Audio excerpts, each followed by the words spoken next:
तो फ्रेंड्स, आज हम डिस्कस करने जा रहे हैं अ पोएम फॉर मदर नाम की एक पोएम की समरी। इस पोएम के पोएट का नाम है रॉबिन एस गंगोम। रॉबिन एस गंगोम एक इंडियन पोएट है जो कि मणिपुर स्टेट से बिलोंग करते हैं। ये एक ऑटोबायोग्राफिकल पोएम है जो कि पोएट ने अपने मदर के बारे में लिखा है। ए पोएम फॉर मदर नाम की इस पोएम में कोई एक डेफिनेट स्ट्रक्चर या पैटर्न नहीं है। इस पोएम में ना कोई डिस्टिंक्ट स्टैंजास भी हमें दिखाई नहीं मिलती है और ये पोएम सिर्फ एक कलेक्शन ऑफ थॉट्स है पोएट की। पोएट की माँ का नाम पैलम एपोक्पी है। यह एक ऑटोबायोग्राफिकल पोएम है जहाँ कवि अपनी माँ के लिए अपनी भावनाओं के बारे में चर्चा करता है। Without any delay, let's get into this poem.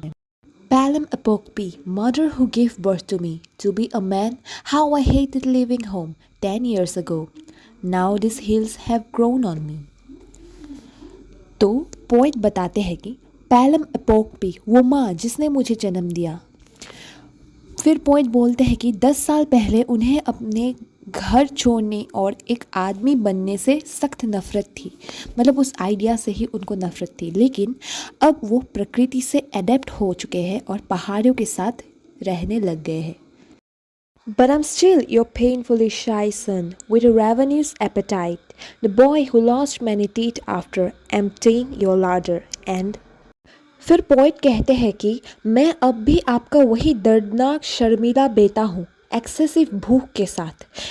Revenues apatite का मतलब होता है एकदम एक्सेसिव भूख, हंगर, जिसके बहुत सारे दांत गिर गए थे आपके गोदाम खाली करने के बाद। शायद पोएट चाइल्डहुड में एक बहुत ही भूखी बच्चा होंगे जिसको हर वक्त खाने की चीज़ चाहिए होता था और शायद इसीलिए वो अपने माँ की लार्डर यानी कि स्टोर हाउस या गोदाम, माँ की रखी गई हर एक चीज़ खा जाते होंगे poet. I am also your dreamy-eyed lad who gave you difficult times during his school days, romancing every girl he wanted, even when he still wore half pants. In line से पोएट ये कहते हैं कि मैंने आपको कठिन समय दिया है जब मैं स्कूल में अलग अलग लड़कियों के साथ रोमांस करता था, जब मैं हाफ पैंट पहनता था। पोएट की माँ को शायद स्कूल से इस मामले में कई सारे शिकायतें मिली होंगी और पोएट अभी वो गिल्टी महसूस कर रहे होंगे। You told your children that money and time do not grow on trees and I could never learn to keep up with them. It isn't that I have forgotten what you have come to mean to me, though I abandoned much and left so little of myself for others to remember me. फिर poet कहते हैं कि आपने अपने बच्चों को बताया पैसे और समय पैरों पर नहीं उगते और मैं उनके साथ रहना कभी नहीं सीख सका। ऐसा नहीं है कि जो कुछ आपने मुझे सिखाया था वो मैं भूल गया, लेकिन मैं इन दोनों चीज़ों को एक साथ मैनेज करने और आपकी सलाह को पालन करने में व्यर्थ रहा। मतलब कि मैं फेल हो चुका हूँ आपकी सलाह को मानने में। पोएट कहते हैं कि वो सालों पहले अपना घर छोड़ के चले गए थे, इसीलिए लोग, उनके गांव वाले और रिश्तेदार सब अब उन्हें ज़्यादा याद नहीं करते। मतलब उन्होंने कुछ ऐसा रिमेंबर करने के लिए चांस ही नहीं दिया सबको।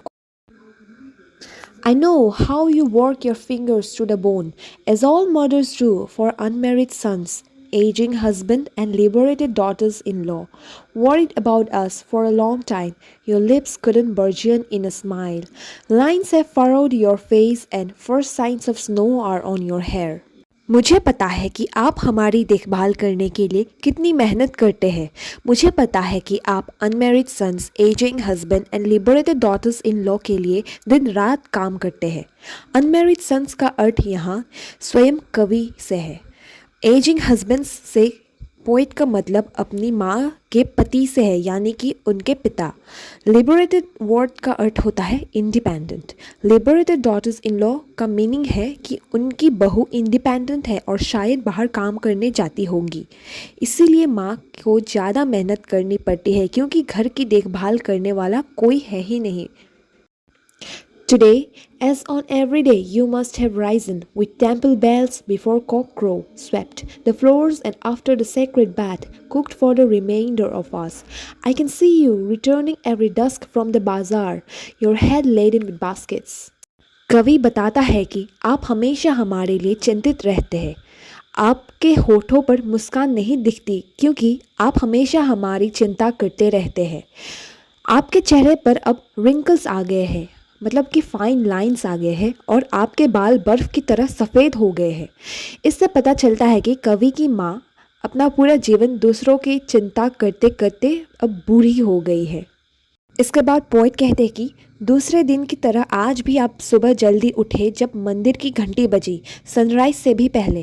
कॉकक्रो शब्द का मीनिंग होता है वो समय जब सूरज उगना शुरू होता है या डॉन टाइम। उसके बाद हो सकता है कि आपने फर्श पर झाड़ू लगाया और फिर स्नान कर लिया, फिर आपने हम सभी के लिए खाना बनाया होगा। मैंने आपको हर शाम बाजार से लौटते देखा है और आपका सिर टोकरियों से भरा हुआ होता है।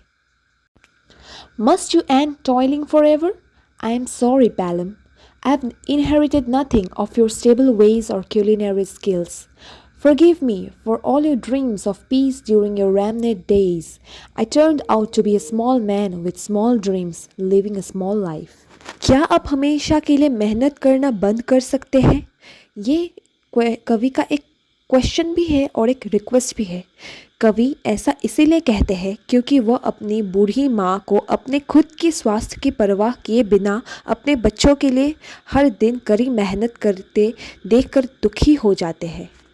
कविता के अंत में कवि अपनी माँ से क्षमा मांगते हैं।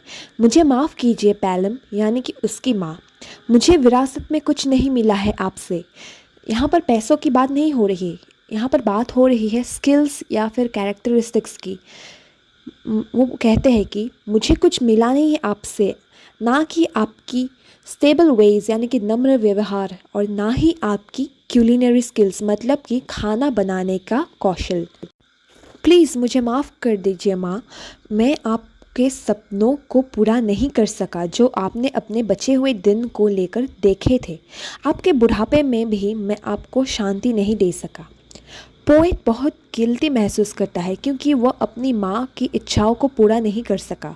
पोएट तब बताता है कि वह एक बहुत छोटा आदमी है, वह एक छोटी सी जीवन जी रहा है और उनके ड्रीम्स भी छोटी है। पोएट फील करते हैं कि उनकी माँ ने उनके लिए जो भी मेहनत की थी वो सब बेकार चली गई।